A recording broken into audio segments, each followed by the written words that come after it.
when you empower yourself by saying, I can't get all the way to ecstasy, I can't get all the way to being joyful every day about being here, but I can sure go from depression to anger.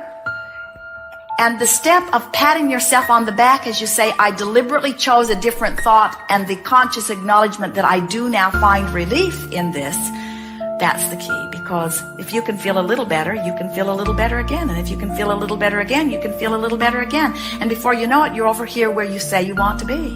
I know. Well, we think it would serve you really well to say, I live in a perfect environment and I'm finding my way.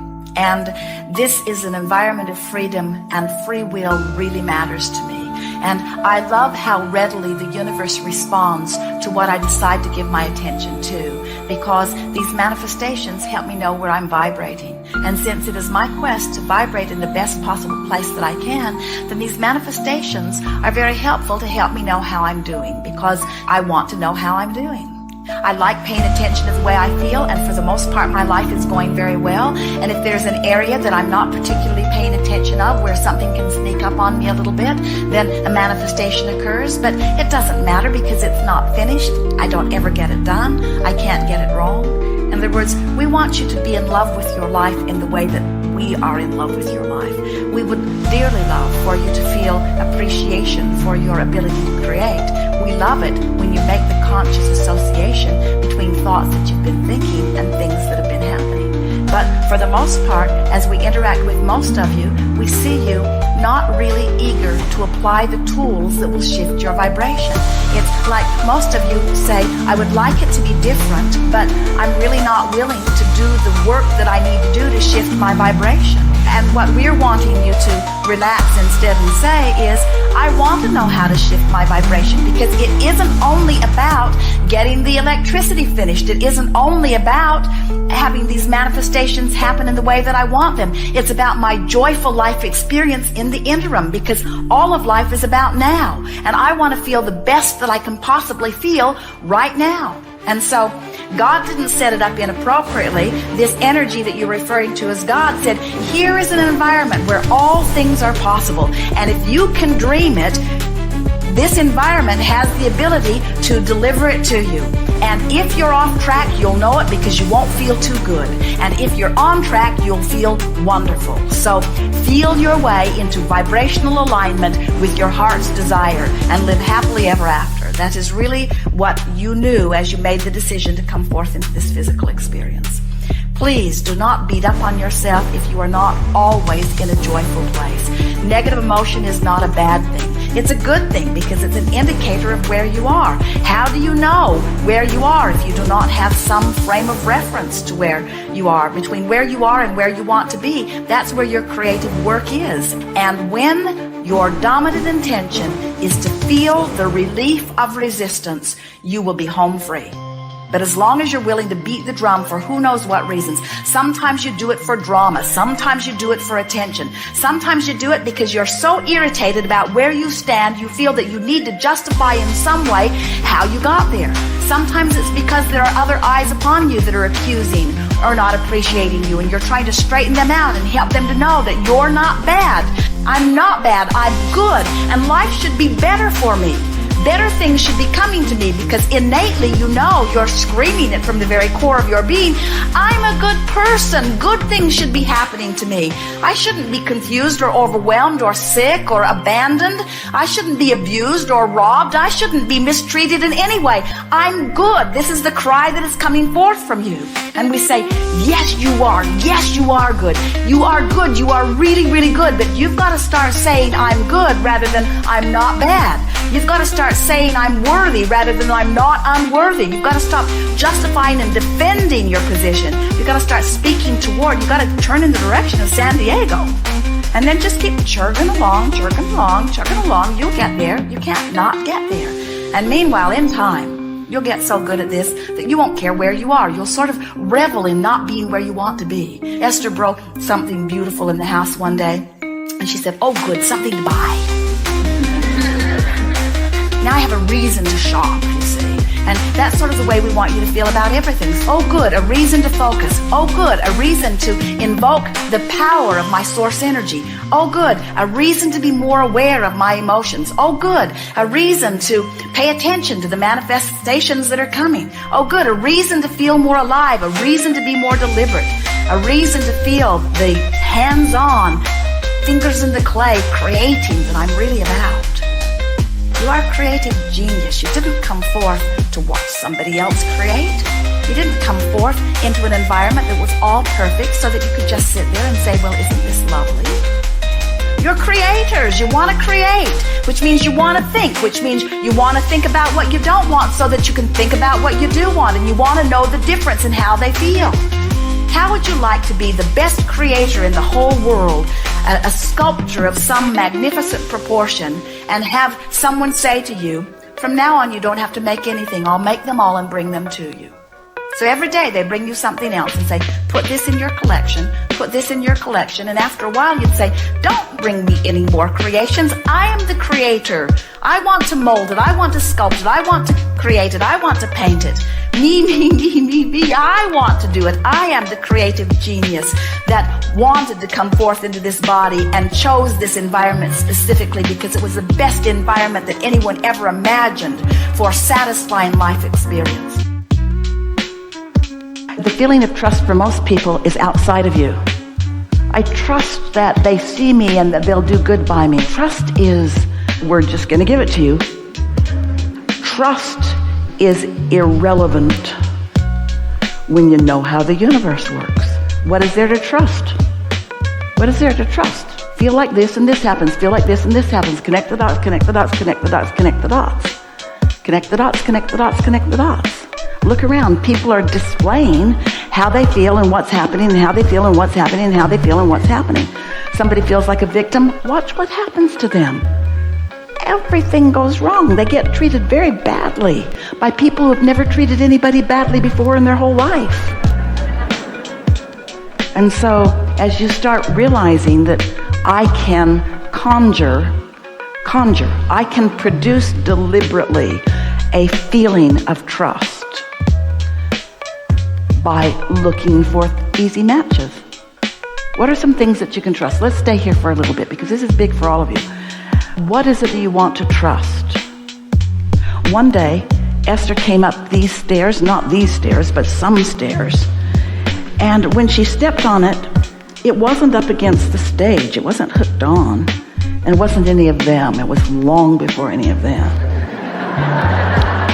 And when she stepped on it, it tipped forward and her foot fell between the step and the stage. Ow. She didn't fall down, but it was quite a while before she trusted these steps again. But you know what else was going on in her experience at that time? Lots of mistrust for the people who were putting those things there. There's all kinds of stuff going on. In other words, she was building a real case against the people who were putting the steps there. Not without good reason. They were out to lunch. Not without good reason. She wasn't wrong in not trusting them. How do you separate, I've lived something? How do you trust prosperity, lots of prosperity, when you haven't lived it? When your parents didn't either. How do you trust that it'll be different for you? Because you got this habit of seeing things the way they are. You have to decide. Esther had an experience, and for a while, she was wary of the steps. She was wary of a stable state. She was wary of falling off the back edge.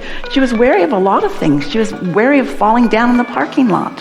When you have experiences and you focus upon the experience, and when you focus upon that experience which you don't want, and your inner being has turned the other cheek, not looking at what you don't want, but fully looking at what you do want, when you separate yourself from your inner being, you feel uncomfortable.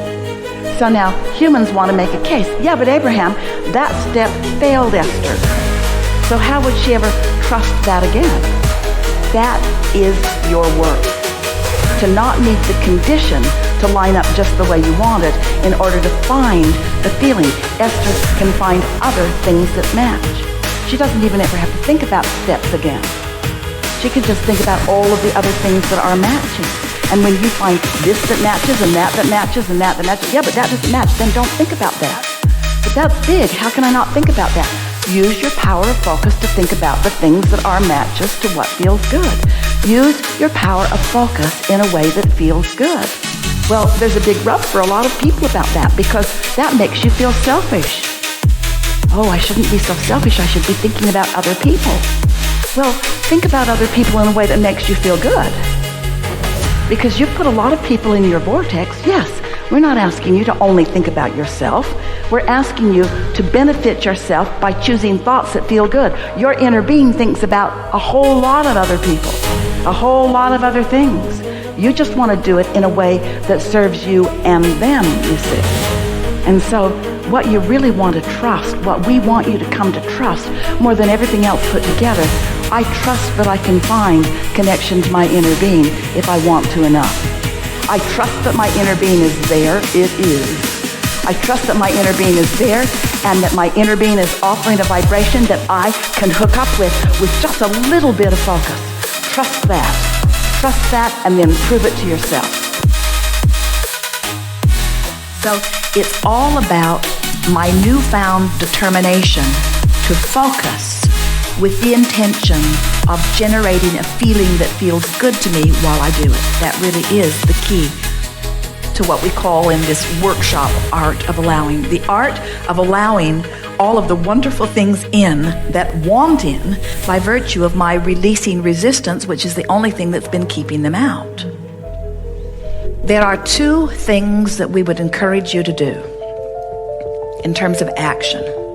Sit every day for 15 minutes with the intention of filling your body full of air. Breathe, breathe, breathe, breathe, breathe, breathe, breathe, breathe, breathe. Just breathe. That's your assignment. 15 minutes of breathing. 15 minutes of in and out, and appreciation for this delicious oxygen. In and out, in and out, in and out. Just breathing, breathing, breathing, breathing, breathing. If you would just do that, your chaotic world would smooth right out. It would. Just by focusing on breathing for 15 minutes every day. 15 minutes of breathing, really breathing.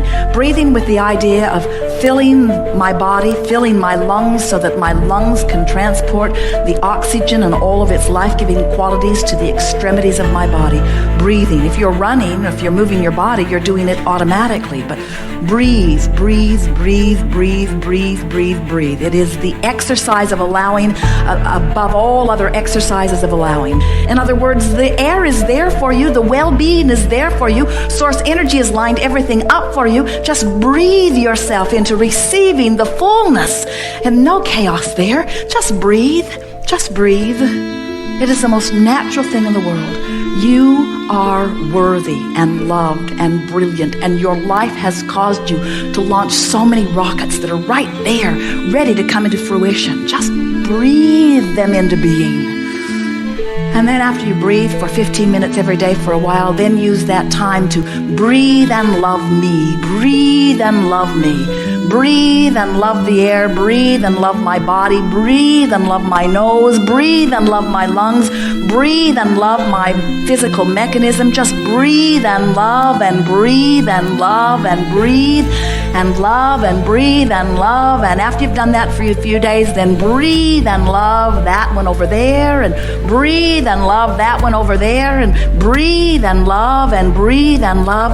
And before you know it, that chaos, which is only because of too many activated things within you, lines right up to this perfect picture that you've been accumulating over many, many years, that source energy has already become. And then suddenly you begin noticing that who you have become in terms of non-physical energy, you just begin becoming in terms of manifestation. You just become it. And when people say, how did you do it? Was it hard? You say, it was as easy as breathing, really.